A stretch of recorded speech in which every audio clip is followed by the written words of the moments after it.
እስቲ ዛሬ ሞሽን እንመልከት what does it mean motion እንዲሁ በአማርኛ እናንተ ተርጉሙት እንቅስቃሴ oh this motion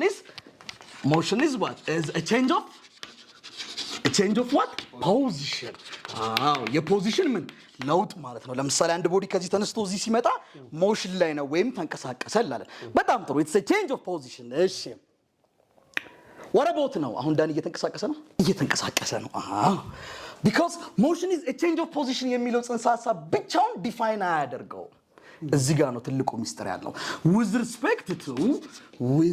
respect to a reference frame motion ዲፋይን የምናደርገው ከሆነ ፍሬም አንፃር ነው which means motion is not absolute it is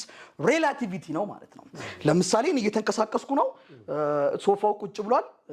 ተማሪዎቹ ቁጭ ብለዋል no ከኔ አንፃር እነሱ ቁጭ ብለዋል everything in this world they are in motion nothing is at rest እግዚአብሔር ከፈጠራቸው ፍጥረታቶች መካከል ምንም ነገር ሬስት ላይ ያለ የቆመ ነገር የለም ሁሉም ነገር እንቅስቃሴ ውስጥ ነው የሚገኘው ግን ሪፈረንስ ፍሬም ያስፈልገናል አይናችን ኢንተርፕሬት የሚያደርገው ከሪፈረንስ ፍሬም አንፃር ነው ለምሳሌ መሬት በፀሐይ ዙሪያ እንደምትዞር ብዙ ጊዜ ተነግሮናል አይደለም አንድም ቀን ግን ስትዞር ፊል አድርገናት አናውቅም ዞሮብንም አያውቅም መሬት ላይ ነው ያለነው ሪዝኑ ምንድነው ሲባል መሬት በምትዞርበት ሳለ እኔና እናንተ የት ነው ያለነው መሬቱ ላይ ነው ያለነው ሶ መሬት በፀሐይ ዙሪያ ስትዞር እኔና እናንተ ምን እያልን ነው እየዞርን ነው ስለዚህ እየዞርን እንደሆነ አይታወቀንም